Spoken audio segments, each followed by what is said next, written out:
Afternoon and welcome to the Herbee Virtual Forum with the topic to be discussed shortly, Herbal Industry in the Era of Industry Revolution 4.0, Challenges and Opportunities.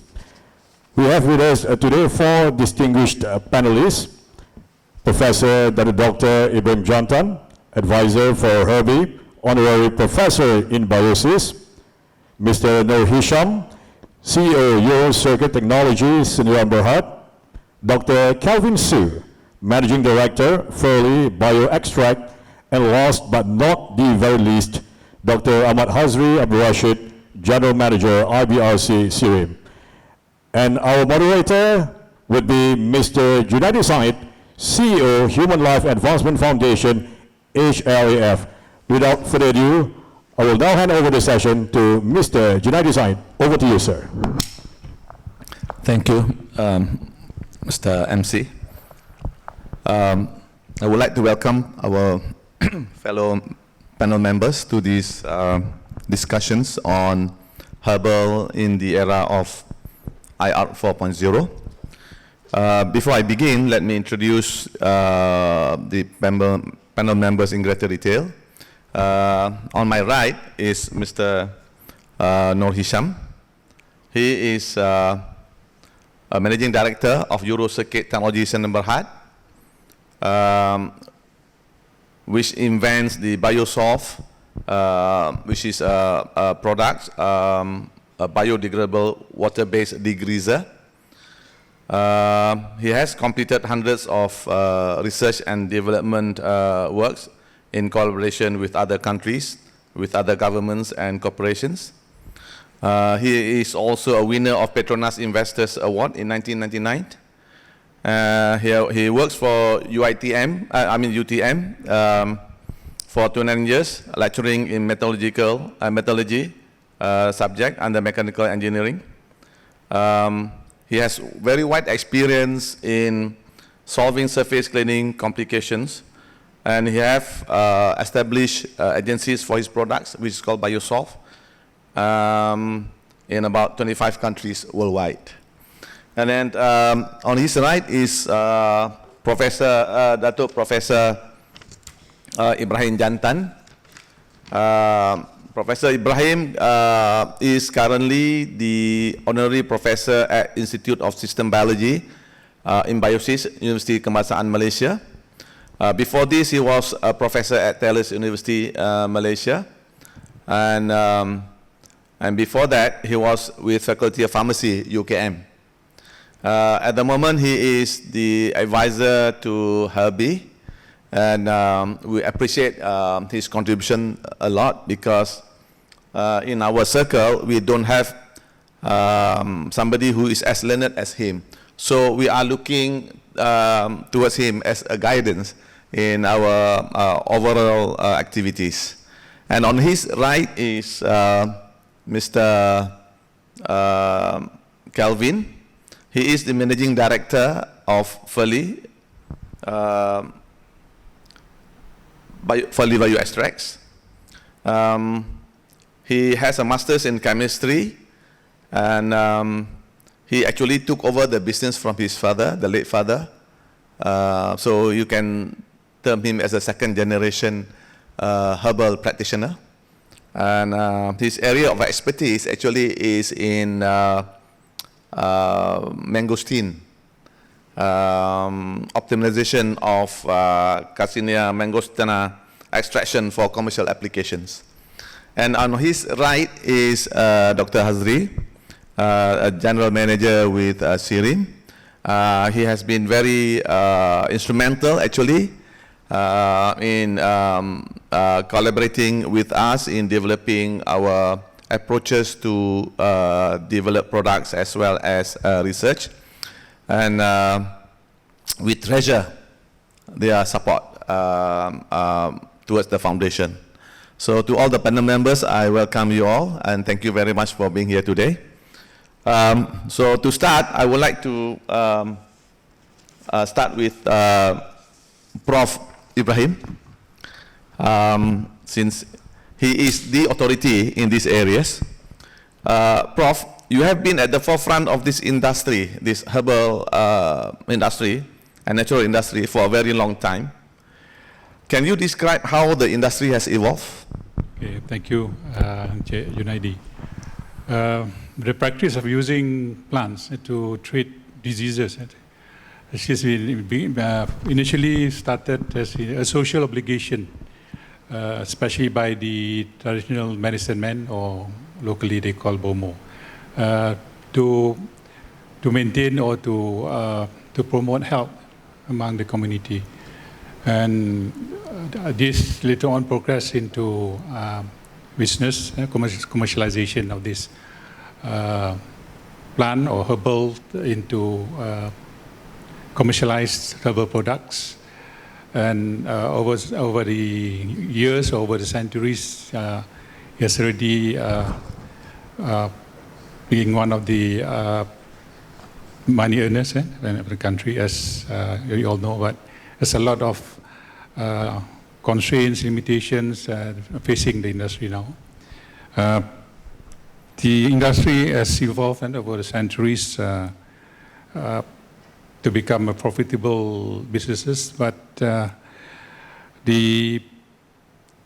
I said, the constraint limitations are still the quality, the safety, efficacy of these preparations are still, should say, not yet sufficient or come to a satisfactory level to be used especially as medicine. And that's why we need a lot of R&D research to come up with all this information, scientific information, to help the industry. What's happening now, formerly crude extracts, usually in the form of aqueous extracts, they are now being promoted into or manufactured into formulation that look like pharmaceutical form, that look like or dress like drugs, but actually they still contain the crude and the crude extracts. But what the industry need to do, and they need to provide the scientific information to make sure that these products have attain a certain satisfactory level of quality, efficacy, and safety. So, and at present moment, I think the industry is tremendously growing, but they really need to have support from R&D to verify the products, especially on the scientific value of the products in the area of safety, quality, and also efficacy. But in Malaysia, there are several regulations by the Ministry of Health that regulate the herbal products. And recently in June 2020, there's guidelines on the use of natural products for human treatment. So herbal products that any industries that want to use it to treat human disease need to have human intervention studies. So this is really a challenge for the local industry. And if they want to promote their products for human treatment of human diseases. Other than that, I think there are also opportunity for them to develop the herbal products as health supplements or functional foods. That is, I think, has better potential I should say it's more practical rather than targeting all these herbal products to develop them into medicine, which is very, I think, challenging. And with the facilities and also the research infrastructure in Malaysia right now, might be a lot, maybe still need to wait, maybe years to come up to that level. So basically our industry, herbal industry, is still almost at its infancy, although it has been established or have been existent for a long time. You have mentioned that it needs further R&D in order to grow the industry. And then in order to become a source to treat human diseases, we are still a long way to achieve that. So in this respect, for Furley, how far have you gone into this herbal development vis-a-vis the R&D as required? I think the question you're referring to is our product, the Spray 8, the wound care product, right? The wound care product actually has been quite extensively researched. We're already past the human clinical, but we're going for a full-fledged multi-site is our next objective. Even without that being an externally applied product and moving within the right claims for this wound care, first being an antiseptic, followed by being the new, what we call biofilm remediator. The regulation in that perspective is not as strict because we're not targeting very specific direct diseases, such as, for example, a cure for diabetes or a treatment for diabetes. We're more about management of a wound in that perspective, which is why we've been quite fortunate to understand where to maneuver in the regulatory framework and what money needs to go where. So by mid this year, it will be a medical device and be available in most institutions because they do have a budget for medical devices. But it's important to understand the framework, what's available and how to use it. Right now in Malaysia, it's a traditional product, MAL registered, with indication for wound care. But as I realized that this product actually needs to fall into a medical device, Class A, as a wound irrigation and wound cleansing product. So I think that answers the question, right? Yeah. Okay, that is in respects of treatment of diseases. And how would then, as coming to Hisham, how would then these R&D requirements affecting your area of business?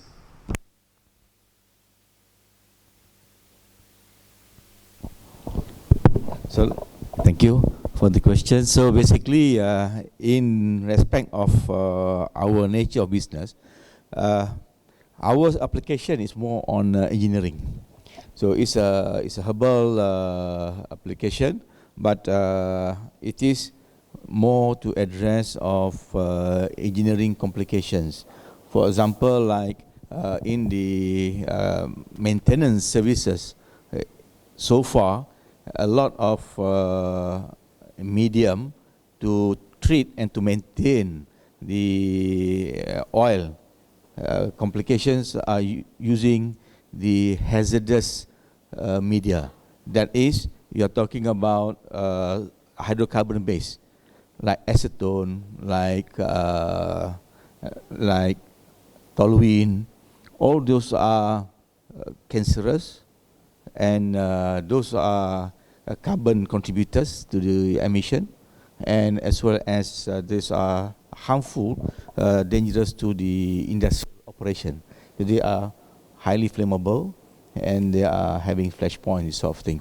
So this is where, in our perspective, probably it's not for the human application, it's more on the engineering application. So like a lot of traditional or conventional application, they are using this hazardous material that can pose danger. Three aspects. One is to the applicator, to the human. And number two is to the environment, because they volatilize and they pollute, they contribute to the carbon emission. And the third is for the safety of operation, because they are flammable and they are affecting the environmental system.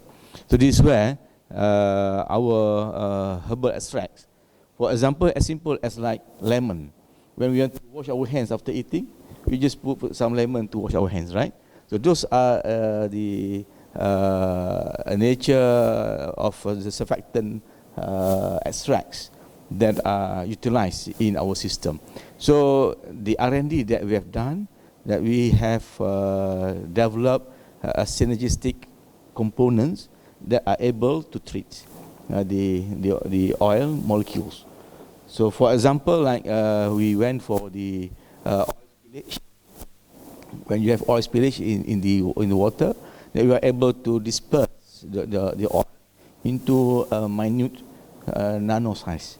So that enables the local bacteria available to treat the oil. Comparatively with the conventional one, those are the hydrocarbon based, that they will disperse into a particulates, and that they have to use another method to absorb it and to throw it away to quality alam. So this is where the efficiency, the effectiveness, and it costs a lot of economical implication on the operation. So as the oil spillage. So the same thing goes like we went for, we started with oil and gas, Petronas. So they are using our product to treat the sludge in the tank, a big tank. So that is enabling the hard sludge to be liquidized and easy for the extraction operation.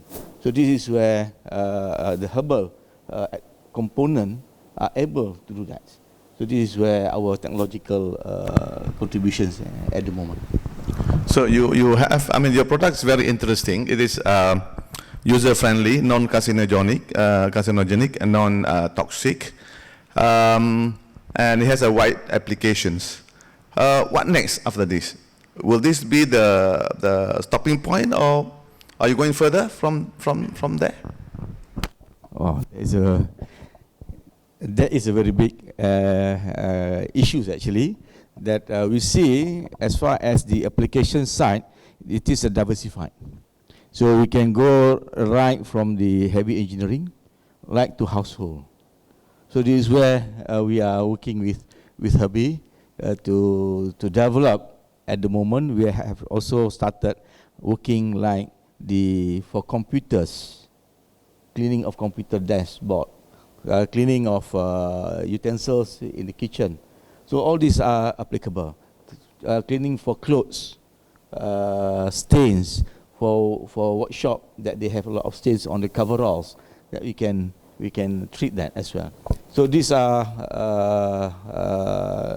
apart from those industry like the restaurant, like the hotels. So they're using a lot of maintenance services there in the operation, where they are using a lot of the hydrocarbon-based solvents. So this is where we can assist in promoting a greener environment and contributing in bringing down the carbon footprint. So in our sustainability development, so these are the things that we are heading to on the people and planet, apart from the business endeavors. So you are moving from industrial applications to household, to personal, and to commercial applications using the same products. Any other products that you are developing now out of your present technology? Yeah, we develop, apart from the industrial application, the non-industrial, the household and the personal care, we are looking into that, and that will assist for further R&D. Like, for example, like for the what we call this makeup removal, for example. So those are very highly used by the women, and in fact they use it every day. So these are areas that we need to further our R&D and application and evaluation. So like what we have experienced, one in Bosnia, that we started with HLAF. Yeah, just sharing. So we went, they bought our product, and it took us almost a year, because apart from industrial, they're going into food industry. So this needs a lot of local studies and local evaluation. So that took us almost a year for them to be convinced, and finally they said yes, they're moving ahead. So this is where we need to undergo all these processes. Okay, moving to Mr. Kelvin, you are now in 11 countries. It's a big achievement, by a Malaysian company, especially in the herbal and natural area. How did you manage to do that? I think a very easy way to sum it up is if you don't ask, you don't know. And you have to try. Keep trying. You face a lot of challenges, a lot of rejection. But it only takes one person to give you a breaking point. I think we penetrated Bosnia with HLAF as well. With other countries like Vietnam, it's all about try. And I think my late father spent a lot of time with Junaidi trying to build the Bosnian connection, and it succeeded. So I would say important is to not give up and just keep going. You really got to understand your product as well. And you have to understand what type of person you need to find to sell your product. Like our product, we can't just give it to any trader because there's a lot of regulation. For example, in Vietnam, does it fall under a cosmetic, a medical device, or as a drug adjunct treatment, which is what we don't want because we don't have enough research to cover the drugs. But if you want to position it correctly, we have to find a person who understands how to handle that positioning. Do you use agents or wholesalers, or how does you do? How is the marketing structure? So locally in Malaysia, we're distributed through pharmacies and some of the local hospitals and private hospitals. That's for the wound care stuff. So the reason why I would say our product, being wound care, is a bit different is because it's a medical product, pretty much into the medical field. So you spend a lot of time convincing doctors, training nurses, and teaching them how to use the product and why use our product opposed to others, or how to use the product in conjunction with other treatments and whether there's any interaction. So that's one. The other one that we focus on is actually the marketing through Facebook and Google. And that's about educating the consumer about diabetic wounds, why they need to take action a bit earlier. Some people actually don't really care about that. They just want to know that when I use this product, it heals my wound faster. How much faster does it heal it? In our perspective for diabetics, in terms of the animal models and the human information coming in, we roughly conclude it's 3 times faster for diabetic wounds. And that's how we push it to the consumer. I think Tun made it very clear, and it's very true in this current situation, is digitization and understanding how to digitize your business and passing the message across to your customers is ever more required now than ever. And it's not even just a product perspective. Even from our factory's perspective as an OEM service provider, it's so important to be digitally available and to spend the money for marketing. So you are using both online as well as a direct approach in your marketing. Now this is the era of IR 4.0. What is the present situation with your operation? Are you ready to embrace it? If not, what are the factors that are inhibiting you from adopting IR 4.0 in your operations? I think IR 4.0 is a very interesting concept. Makes sense when the economy is massive in the backyard, or you have massive amounts of orders internationally which you need to fulfill. I think we have to be a bit realistic. In the Malaysian context, how many people are there in our population to sustain a heavy investment of our IR 4.0 factory? I would say in Furley, we're midway. We don't really need a fully automatic filling line with extraction all integrated together. We don't meet the volumes that China can do in terms of millions and millions of bottles, probably a month. There is actually no need for that yet. And as you know, IR 4.0 is actually not a very cheap endeavor to undergo.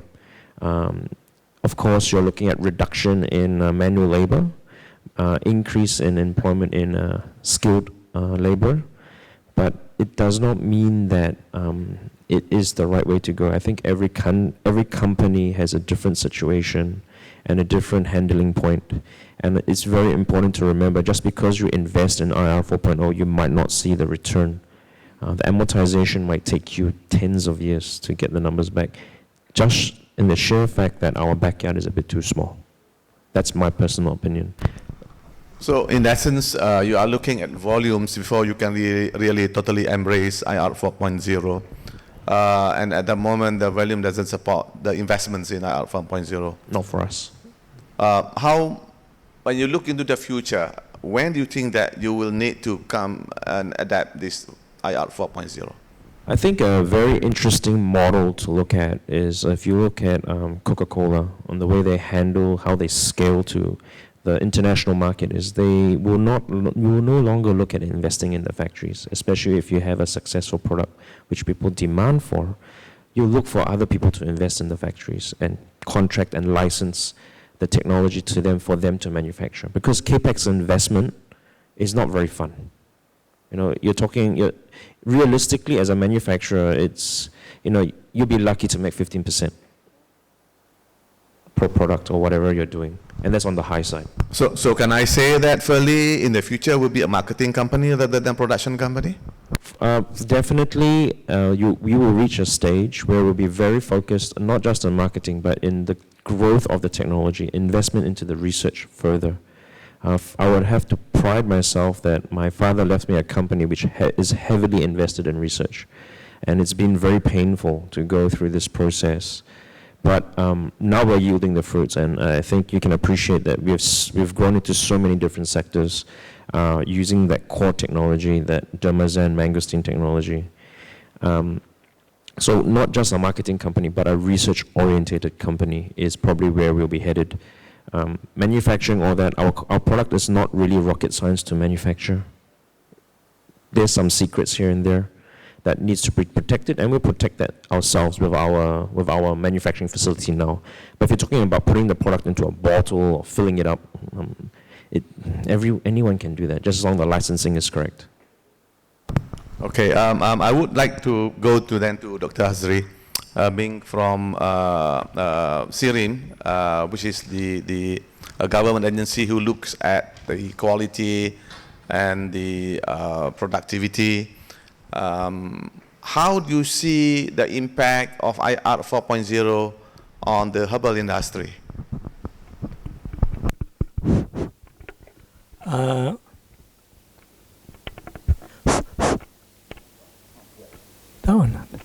Okay. Actually, I think there is great potential of applying IR 4.0 to the herbal industry. Basically, because of the challenges facing the world now in terms of climate change, in terms of utilization of resources, in terms of waste streams. So these are the things that can be improved and enhanced in the industry to face all these challenges. We can digitize the industry, we can use precision agriculture, we can use Internet of Things to make sure that our resources are optimized, to make sure that our wastes are minimized, to make sure that the plants give the maximum yields for the amount of input that we put in.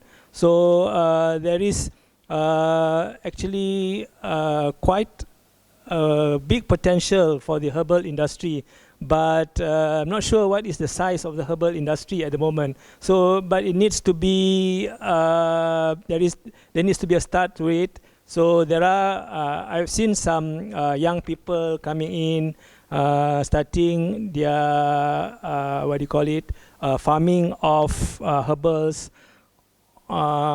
using modern methods, using fertigation and controlling their inputs through automation. So there is actually, I think, a potential there, but it needs to be guided as well on how the industry can move from the conventional agriculture to incorporating IR 4.0 in their processes. Again on IR 4.0, this one I want to direct to a Prof. See, the herbal and natural product industry is still considered like almost like a cottage as well as SME. with limited resources both in terms of technical and financial capacity. So how could the players in this industry upgrade themselves and embrace IR 4.0 in the future, which many believe will bring their cost of operation down? I think there needs to be strategic alliance between all the parties involved, government, non-government, social industry, and this should be involved at all levels. Because in herbal industry, it's not only about productions of the end product. It's not only about quality products, effective and so on. It has to be from the beginning, from the upstream activities, the production of high yield herbs. Production of high yield herbs.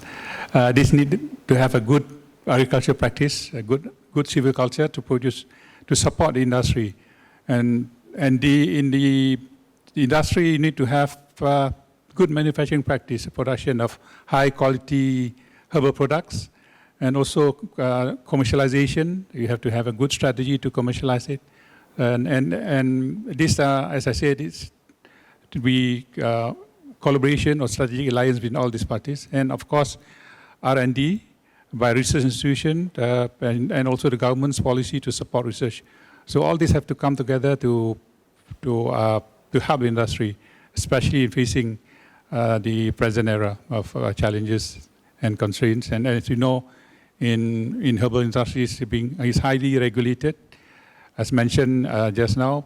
Most recently, any herbal products or any natural product, including herbs that want to be used to treat diseases in human, they need to provide clinical data. So it's something that is not easy for the local industries because of the, I think, a lot of limitation, constraint in terms of human facilities, research facilities, and also human resources. In terms of expertise, we are still not at that level yet. I'm not being pessimistic, but moving forward, these are the things that need to be looked at. It cannot work on its own. The activity cannot be compartmentalized. There should be cooperation with all these parties I mentioned, because, as I said, coming out with high quality herbal products is not only about manufacturing, it's not only about commercialization. You have to go back to the upstream activity, production with good agriculture practice, and then in the industry with good manufacturing practice. In the lab, you have good laboratory practice, good clinical practice. All these have to come together.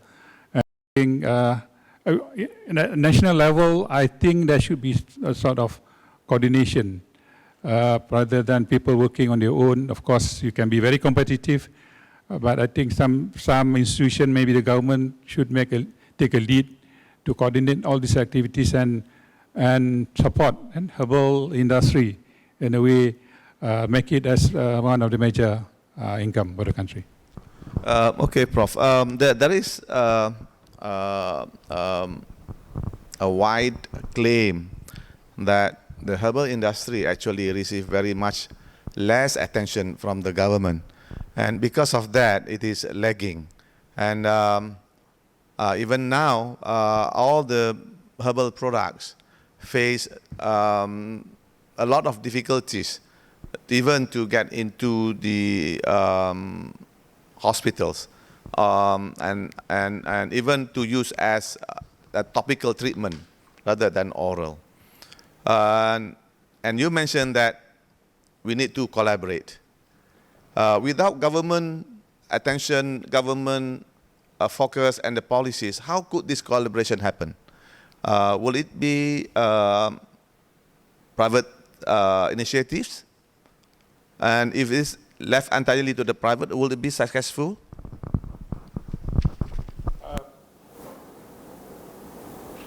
I think as I said, this highly regulated industry. The reason for that, we have to be aware that the government have to make sure that the herbal products that produced in the market have to be safe. The most important criteria is to be safe and of high quality and effective. In fact, regulation there's a regulation that any herbal products that is prepared in pharmaceutical form has to be safe and have high quality. So efficacy is not yet being considered as necessity at this moment.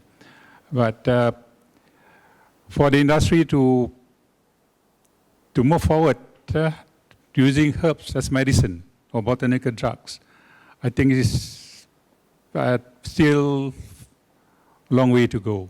I'm not saying that we are not capable, because R&D in natural products, in herbal medicine to develop into botanical drugs is not, I should say, is as difficult as to come up with new drugs.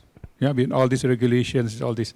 So the pipeline to come up with products of high quality, safe and effective is as long and as costly as modern drugs. So what is the approach? I like to look at the success stories of some herbal-based or plant-based companies like Herbalife, body shops, yeah, internationally. They could penetrate the market and become very successful because they had the right approach. They are not promoting their products as medicine because of regulation. In the US, the regulation is herbal products cannot be used for treatment. It has been classified as health supplement. So that's regulation. In Malaysia, we're following, the EU standard, European Union standard, highly regulated with the efficacy, quality, and we want to use for human use, as I mentioned, the guidelines for nature products for human treatment. Yes, it's in 2020 in June. You need to have some human studies intervention. So it's not easy. But if like what's happening in these companies like Herbalife, they are producing health supplements. Yeah? So they are not producing their products to treat diseases, but to make people live a healthy lifestyle. Their product is to, for example, they have antioxidants. Yeah? They have products that can make the heart healthy. It's not for treatment. So these are, I think, the approach that should be looked upon by the local industries. Eh? Of course, you can be ambitious long-term, maybe you can develop botanical drug, herbal product, yes, but let us be realistic. It's not that I think possible at this moment, especially of all these regulations, but move forward towards developing them into herbal supplements or as adjuvant to help people stay healthy. And that's how herbal life has been very well internationally. I think that should be an approach that a local herbal industry should look at.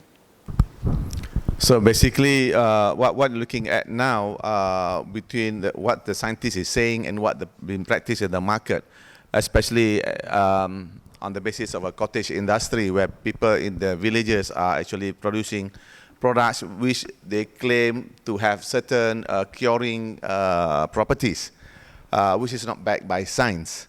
So the best way moving forward for herbal products is to be a health supplements rather than a cure for a disease. So that's the way that it should go now. This is what you are saying. Now, Herbalife and body shops are very successful because they are available in so many countries. And so is Furley. They are also in many countries. But of course, Furley is still not yet a household name. Yeah. So in that sense, where is Furley heading? Which perspective, for our distribution or for our product growth or product growth? Starting mid of this year, our factory, we're undergoing an audit for medical device class A, as I mentioned before. And the product will be reclassified as a wound irrigation and moisturizing agent because of our new biofilm inhibition and eradication study, which has been very, very successful. That would ensure that the product is more widely accepted internationally because the medical device regulation is a bit more universal amongst most countries compared to health supplement in US and health supplement in Malaysia. There's a very big difference. One is self-regulated, one is government regulated, and that's where we're heading. Once we have settled that internationally, we are quite free to go anywhere because the registration has been done correctly. Not the sense of any other registration is wrong, being cosmetic or being a food product, but in our setting as a medical product, medical devices for budgets, especially from a few different governments, have already been pre-allocated. It's going to be a bit more difficult for a product such as a cosmetic to go into a medical system, especially a government system, where the budget has not been allocated yet. So this is some of the considerations as an entrepreneur you have to really think about. If you talk about distribution internationally through our Vietnam chains and all that, we are very fortunate to have found very, very good distributors who understand our product very well and are motivated to educate the doctors and the nurses about our product and why our product is better. So we've been fortunate there. Bosnia has been pushing it quite well as well. I think right now the only problem is, COVID has slowed it down. It's very hard to go and meet doctors and nurses, and even my own staff. We're a bit worried about them going to the hospital because it's high risk and stuff like that. But as I keep mentioning, it's to really understand your product well and where to go. Sometimes don't be so fixated on having this product, as what Prof said, a drug. You're not gonna. It's so phenomenally tough to get a herbal product as a drug. Okay, you have already offered your products online, yeah? And now you are on Herbee, yeah? What you see as the advantage being on Herbee rather than just having on your own online site? I think having a more specialized platform, maybe not just our own Furley site, but I think in general, we're available on Lazada, Shopee, we're available through various other channels which want to distribute our product. You can tend to get lost inside such a vast sea of products. A wound care product, and then you pop up, next is a detergent, next is, who knows. People are not focused at what the product is at. People who go there probably are looking for a discount. Whereas for Herbee, based on the way it's structured, the validation of the products, I believe, done right, there will be a customer following which will trust the Herbee platform to provide high-quality products which will see a certain degree of results on what they want. I think that would be very unique and special.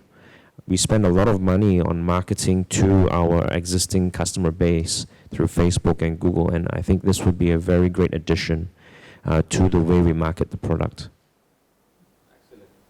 I love to hear your endorsements of our Herbee platform. What about Encik Hisham? How do you see your products being on Herbee? Because most of the time when you go for promotion, you have got to do a product presentation. Now with Herbee, it's just a platform and you just list your products on Herbee. And how do you go about then convincing the consumer to buy your product from Herbee? Very important issue for making people to decide. Yeah. So first is we have to. This is our first encounter that we're going into online system, and then the most important thing is about product differentiation. So that is where we have to put the. This is something which is a herbal base that is going into maintenance and cleaning activities. So that is where we need to educate the masses or the people what are they in their household and what are they dealing with that endangers their livelihood and as well as their environment. So this is where the most important thing that is to put this product differentiation and to understand where we come from herbal base compared to the conventional one, which is non-herbal and which is hydrocarbon based. So this is something like a bit technical, but the challenge is how to make people understand the non-technicalities of it, to appreciate our contribution to the society. So, but I can see that there is a demand, and I believe once they overcome and they understand this, the reception will be good. Thank you. Dr. Hazri, as a government agency, specifically what kind of assistance can you provide to the herbal and natural product producers? And generally, what can you offer to the industry? Okay, thank you, Junaidi.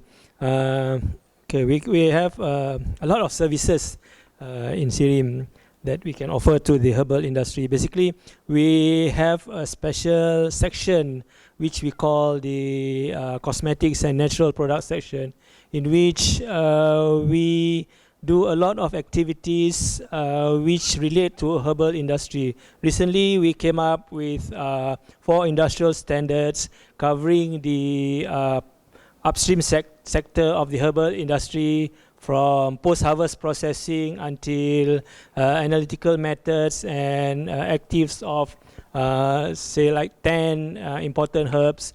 So we can use those industry standards to determine the quality of the herbs, as Prof. Ibrahim mentioned just now. That is very important that we maintain the quality of the herbs at the upstream sector. And also following that, we set up our facilities to offer more. From once we have the actives in the herbal, we can do the also the biological characterization to see what are the biological activities that the herbs can be marketed as, whether say anti-diabetic, what do you call it, fats or anti-obesity, those sort of things. So we set up our labs to provide this kind of services. And then we also have, we set up our labs to look at the safety of the herbal extracts as well as products. We provide things like determination of adulterants and contaminants in the herbal extract. We also look at the toxicity of the herbal extract, so that the companies can ensure that, or can ensure the regulators that their products are safe. Our labs are accredited to 17025 as well as good lab practice GLP, as Prof. Ibrahim mentioned. So if you do your, say, toxicity studies in our labs, you can actually use that to market your product in the more advanced market like the European or the US market. And then we also provide, as Prof. Ibrahim said, that there needs to be a collaboration. So we could do something like, we also do provide preclinical studies for the herb extracts, so that the companies can then proceed to the clinical studies with either the CRC or any other companies providing clinical studies. And then also all this data can also help the companies. Even if they're not doing product, they can actually market their extracts as a fully characterized extract based on labs which are accredited to 17025 or good lab practice. So that sort of thing. And apart from that, we also provide consultancies to companies who wishes to apply for R&D grant with ministries like MOSTI or even MITI and Ministry of Agriculture. So we can also do that to help the industry as well. Thank you. That's quite a lot. Probably I can add a bit on what from SIRIM mentioned just now. Actually, EuroSecure, we did a lot work with SIRIM, especially on our biodegradation, our toxicity, as well as now we are handling a case like for the aviation application. So that need to follow aviation standards testing. The test alone takes 365 days. Yeah. So all Yeah. this we are working very closely with SIRIM, and also SIRIM can audit our factory for the for the IR 4.0. So under MIDA. So this is we are in a very close collaboration with SIRIM actually.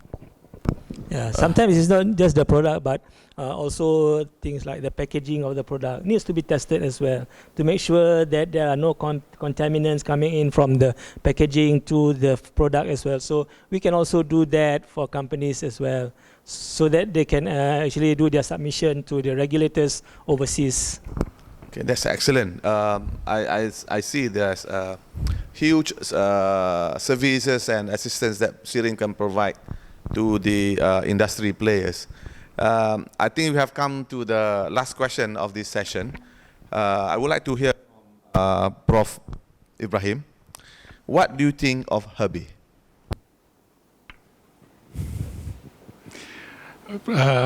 From somebody who's not familiar with business, I'm more of an R&D person, academic.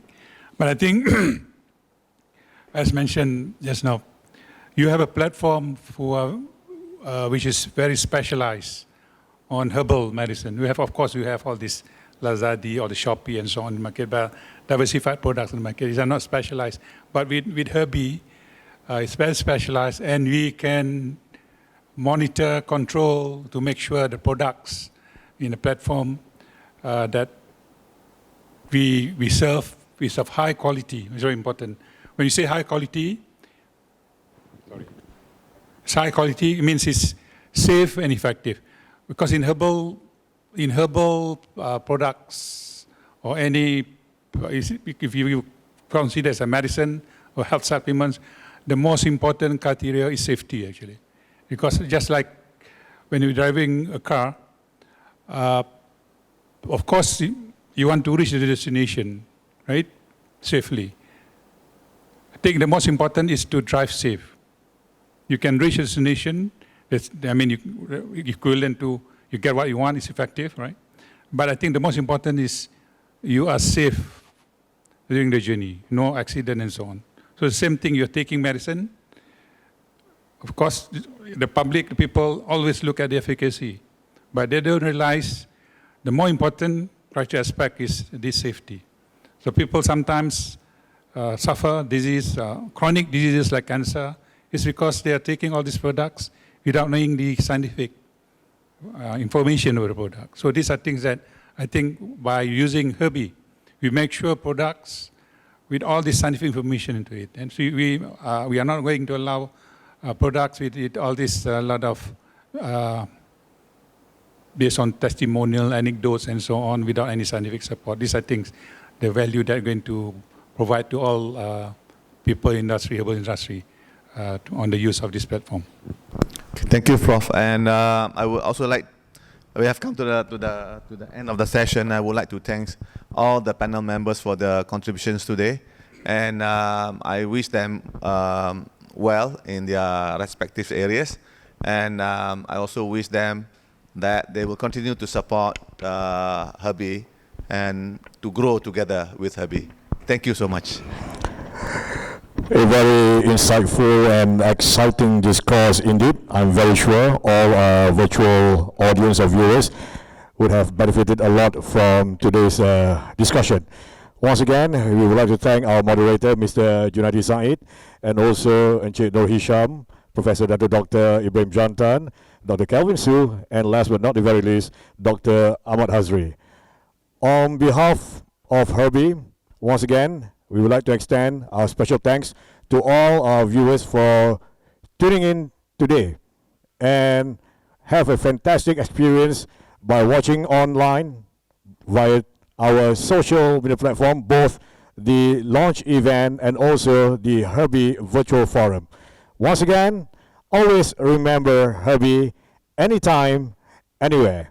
Stay safe always. Assalamualaikum. Good day.